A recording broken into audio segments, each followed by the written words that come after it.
ट्रकमधून लोंबकळणाऱ्या दोरीमुळे सहप्रवाशांचा प्रवास धोकादायक. कराड तालुक्यातल्या शेणोली स्टेशन परिसरातलं दृश्य.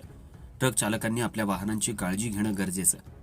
कराड तालुक्यातल्या शेणोली स्टेशन परिसरातून जाणाऱ्या राज्यमार्गावर एका ट्रकमधून पाठीमागील बाजूस जवळपास 50 फुटांपर्यंत रस्त्यावर दोरी लोंबकळताना आढळली.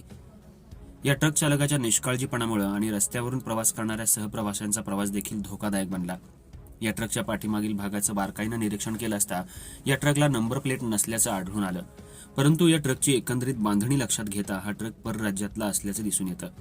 या ट्रक चालकाच्या दुर्लक्षपणामुळे या रस्त्यावरून प्रवास करणाऱ्या सहप्रवाशांना आपण न केलेल्या चुकीची शिक्षा निश्चितपणे भोगायला लागू शकते, यात तीळ मात्र शंका नाही. हा ट्रक शेणोली स्टेशन गावामध्ये आल्यानंतर पाठीमागील दुचाकीस्वाराने आरडाओरडा करून ट्रकच्या पाठीमागील बाजूस दोरी लोंबकळत असल्याचं या ट्रक चालकाच्या निदर्शनाला आणून दिलं आणि अखेर तो ट्रक थांबवण्यात आला आणि सहप्रवाशांचा जीव भांड्यात पडला. त्यामुळे आजकाल रस्त्यावरून प्रवास करताना प्रत्येकानं आपल्या कुटुंबासह आपल्या वाहनाची देखील काळजी घेणं गरजेचं आहे, जेणेकरून एखाद्या चुकीमुळे एखाद्या निष्पापाचा बळी जाणार नाही, एखादं कुटुंब उद्ध्वस्त होणार नाही. हा विचार करून रस्त्यावरून प्रवास करणं गरजेचं आहे, कारण अपघात घडल्यानंतर चुकीला माफी नसते, हेच खरं. अर्थराज्य न्यूज मराठीसाठी कराड उंब्रज प्रतिनिधी रघुनाथ थोरात.